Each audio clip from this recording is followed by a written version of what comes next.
Baiklah, perkenalkan, nama saya Virginia Renata Masudi, NIM 20303010 dari Fakultas Ekonomi, jurusan Pendidikan Ekonomi di Unima. Dan sekarang saya akan memaparkan materi saya mengenai peramalan permintaan dalam rantai pasok. Yang pertama, kita akan masuk pada pengertian. Dan pada hakikatnya, peramalan hanya merupakan suatu perkiraan, tetapi dengan menggunakan teknik-teknik tertentu. Dengan menggunakan teknik tertentu, peramalan menjadi lebih sekedar perkiraan. Peramalan juga dapat dikatakan perkiraan yang ilmiah setiap pengambilan keputusan yang menyangkut keadaan di masa yang akan datang. Maka pastinya akan ada yang melandasi hal tersebut. Dan termasuk pada validasi ramalan, yang dimana poin yang pertama ada identifikasi masalah, yang kedua ada pemilihan pengumpulan data, yang ketiga ada pemilihan alat atau metode peramalan, yang keempat ada interpretasi hasil dan penerjemahan suatu hasil. Kita akan melihat taksonomi peramalan, yang dimana ada bagian-bagian peramalan yang terdiri dari 3 yang bisa dilihat pada gambar di samping. Dan selanjutnya kita akan masuk pada metode peramalan permintaan. Yang pertama ada moving average, yang kedua ada exponential smoothing, dan yang ketiga ada linear trend multiplicative model. Dan kita masuk pada slide yang berikutnya mengenai weighted moving average. Hal tersebut merupakan sebuah penyempurnaan dari pendekatan simple moving average dengan memberikan bobot pada data yang sebelumnya, di mana secara umum data terbaru memiliki bobot yang lebih besar dan tidak seperti simple moving average yang menggunakan bobot yang sama. Termasuk dalam persamaan atau rumus yang digunakan dalam weighted moving average bisa dilihat di situ, di mana V adalah bobot yang diberikan untuk periode waktu ketika semua bobot tembakan harus sama dengan yang satu, itu yang simbol R. Termasuk pada exponential smoothing, yang dimana exponential smoothing memiliki keuntungan dibandingkan moving average, karena yang pertama perhitungan yang lebih sederhana, dan yang kedua persyaratan data yang diperlukan lebih sedikit, terutama dalam situasi yang memerlukan penggunaan data dari sejauh atau sejumlah besar periode masa lalu. Dan kita akan masuk pada pengawasan dan pengendalian peramalan. Salah satu cara untuk mengawasi peramalan adalah dengan menggunakan metode tracking signal. Tracking signal ini merupakan atau adalah perhitungan untuk mengetahui seberapa baik atau peramalan suatu memprediksi nilai aktual. Dan tracking signal juga bisa dihitung menggunakan rumus Reving sum of the variance errors, atau bisa dilihat di situ ada rumusnya. Dan untuk kesalahan dalam peramalan, dalam meramalkan permintaan pastinya ada suatu kesalahan. Jika kita mencari kesalahan tersebut, kita bisa juga menggunakan rumus, yang dimana rumusnya adalah kesalahan peramalan sama dengan permintaan aktual dikurang dengan nilai peramalan. Dan juga dalam hal ini ada 5 metode yang sering dikenal, yaitu yang pertama defisiasi rata-rata absolut, yang kedua kesalahan rata-rata kuadrat, yang ketiga kesalahan persen rata-rata. Dan kita akan masuk pada pemaparan yang selanjutnya mengenai peran peramalan dalam rantai pasokan. Dasar untuk semua keputusan strategis dan perencanaan dalam rantai pasok digunakan untuk push dan pull proses. Contohnya misalnya untuk produksi, ada untuk pemasaran, ada untuk keuangan, dan untuk personel. Termasuk akan karakteristik karakteristik peramalan, yang dimana perusahaan dan manajer pasokan harus menyadari karakteristik berpikir atau karakteristik dari perkiraan berikut ini. Yang pertama, Perkiraan selalu tidak akurat, dan dengan demikian harus mencakup nilai yang diharapkan dari perkiraan dari ukuran kesalahan peramalan. Perkiraan jangka panjang biasanya kurang akurat dibandingkan perkiraan jangka pendek. Yang ketiga juga ada perkiraan agregat yang biasanya lebih akurat daripada perkiraan disagregat karena mereka cenderung memiliki standar deviasi yang lebih ketat dari kesalahan terhadap mean. Untuk metode peramalan diklasifikasikan berdasarkan 4 jenis, yaitu sebagai berikut: kuantitatif, yang kedua time series, yang ketiga casual, yang keempat simulation. Masuk pada pendekatan dasar untuk peramalan permintaan. Di sini ada 5. Saya akan mengambil atau menjelaskan 2 diantaranya, yaitu memahami tujuan peramalan dan perkiraan pada tingkat yang sesuai dengan agregasi. Termasuk pada kesimpulan yang dimana peramalan permintaan adalah suatu usaha untuk mengetahui jumlah produk sekelompok produk di masa yang akan datang dalam kendala atau kondisi ketidakpastian yang dihadapi. Yang berikutnya, untuk dasar semua keputusan strategis perencanaan dalam rantai pasok, perkiraan selalu tidak akurat. Maka dari itu, untuk mengukurnya ada rumus yang telah ditampilkan tadi, dan untuk juga dasar pada asumsi bahwa sejarah permintaan masa akan datang merupakan tindakan yang baik untuk peramalan permintaan. Dan dalam peramalan permintaan yang di sini juga ada memiliki beberapa metode yang sudah dijelaskan tadi. Sekian presentasi dari saya. Mungkin pada video selanjutnya ada video yang akan saya ambil dari YouTube untuk lebih memahami apa sih peramalan permintaan dalam rantai pasokan itu.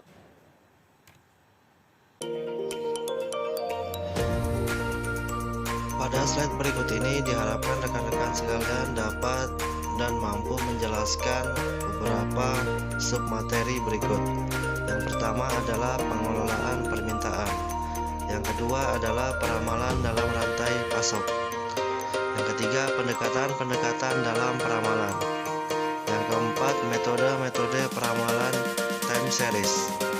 Yang kelima, metode peramalan asosiatif. Yang keenam, memilih teknik peramalan. Yang ketujuh, akurasi dan pengawasan peramalan.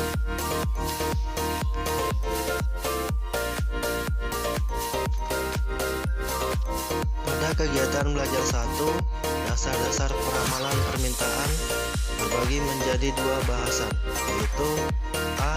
Pengelolaan permintaan, B. Peramalan dalam rantai pasok. Pada slide berikut ini kami akan menjelaskan tentang pengelolaan permintaan. Dari mana datangnya permintaan produk atau jasa suatu perusahaan dan apa yang dapat dilakukan perusahaan untuk mengelolanya. Terdapat 2 sumber permintaan, yaitu permintaan terkait demand dan permintaan bebas atau biasa yang disebut independent demand. Permintaan terikat adalah permintaan terhadap suatu produk atau jasa yang disebabkan oleh adanya permintaan terhadap produk atau jasa lainnya. Permintaan bebas adalah permintaan yang tidak terikat dengan permintaan produk lainnya.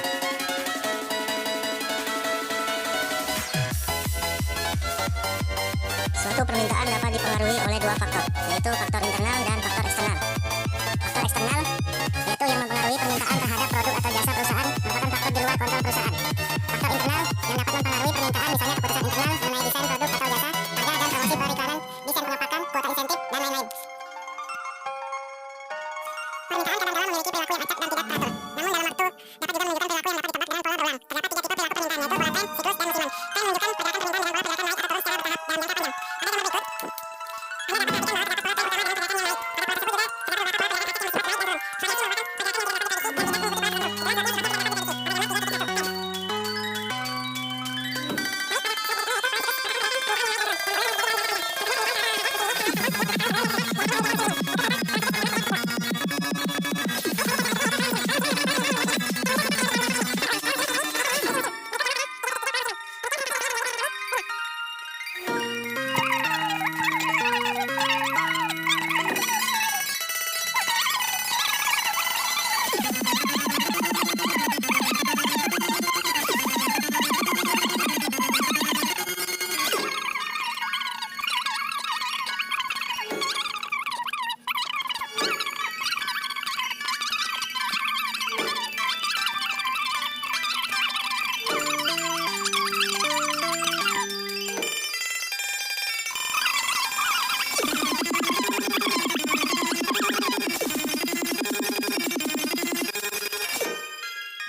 Dan seringkali metode ini digunakan sebagai titik awal untuk melakukan peramalan yang dikombinasikan dengan metode lain yang lebih rumit.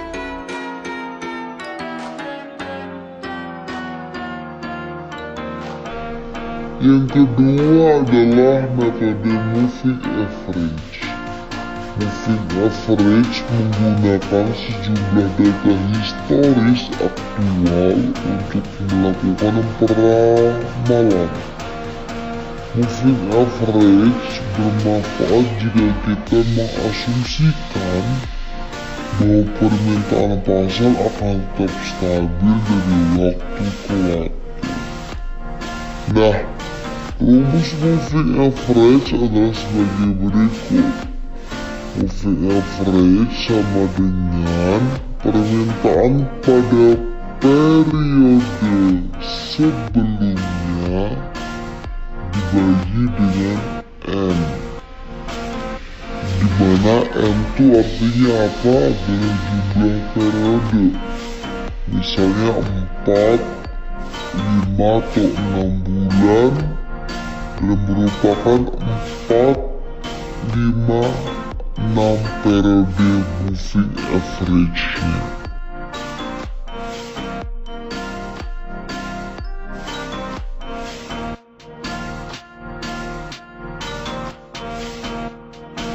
Nah, kita masuk di contohnya. Cobalah hitung moving average 3 periode berdasarkan data permintaan pada periode sebelumnya.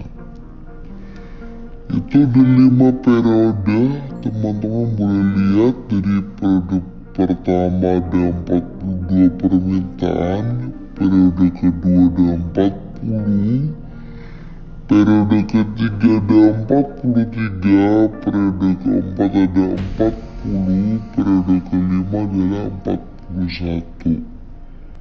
Kita masukkan 3 permintaan terakhir, yang mana yaitu periode ketiga sampai periode kelima, yang berisi permintaannya 43, 40, dan 41. Dengan demikian, peramalan untuk periode ke-6-nya adalah kita masukkan rumus yang tadi. F6 sama dengan 43 ditambah 40 ditambah 41 dibagi 3 sama dengan 41,33, yang mana 43 itu merupakan periode ketiga, 40 merupakan periode keempat, dan 41 merupakan periode kelima. Itu merupakan rumus dari data yang kita peroleh dari 3 periode terakhir. Nah, ternyata aktualnya penjualan tersebut menjadi 38 aja, tidak sampai 41,33. Maka peramalan untuk periode ke-7-nya kita ganti. Jadi F7 peramalan untuk periode ke-7 sama dengan kita tetap masukkan 3 data terakhirnya yang paling mendekati, berarti 40 ditambah 41 ditambah dengan 38 yang tadi aktual pada periode ke-6-nya. Oke, dibagi dengan 3.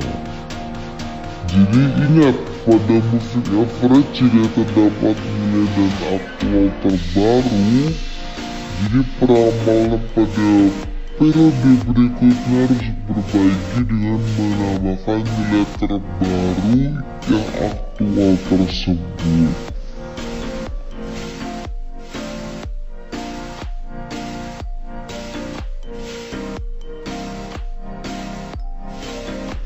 Kita masuk ke bagian ketiga, yaitu weighted moving average, yang mana mirip dengan moving average.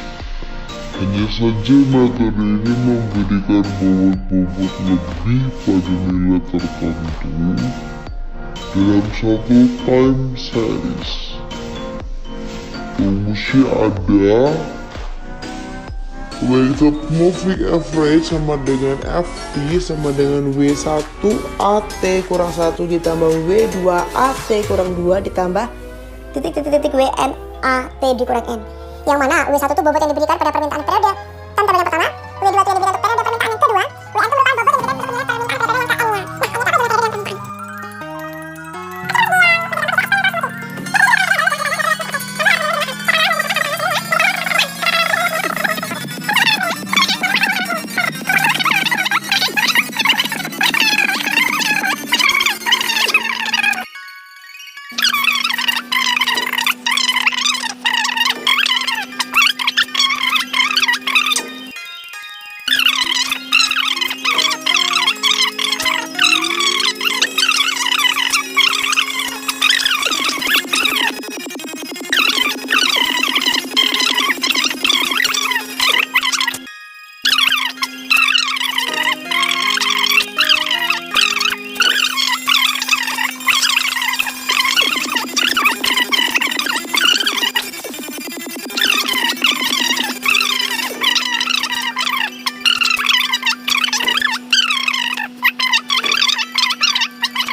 Seberapa penting masa lalu untuk memperkirakan masa depan?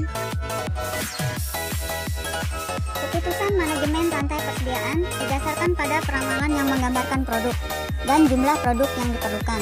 Semua peramalan berkaitan dengan 4 variabel utama yang berkombinasi akan menentukan kondisi pasar. Variabel itu adalah 1. Permintaan, 2. Persediaan, 3. Karakteristik produk, 4. Lingkungan kompetitif.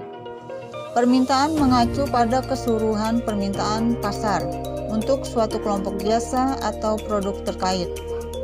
Persediaan ditentukan oleh banyaknya produsen suatu produk dan oleh lead time yang dihubungkan dengan suatu produk. Karakteristik produk meliputi corak suatu produk yang mempengaruhi permintaan pelanggan untuk produk itu.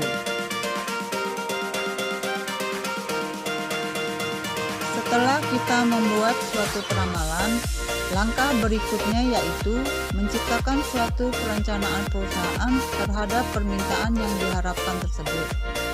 Perencanaan menjadi kerangka dalam membuat keputusan jangka pendek pada produksi, persediaan, dan distribusi. Ada 3 dasar pendekatan untuk menciptakan perencanaan permintaan yang melibatkan tarik-menarik antar 3 variabel, yaitu 1. Jumlah kapasitas produksi, 2. Tingkat pemanfaatan kapasitas produksi, 3. Jumlah persediaan. Sekian, terima kasih.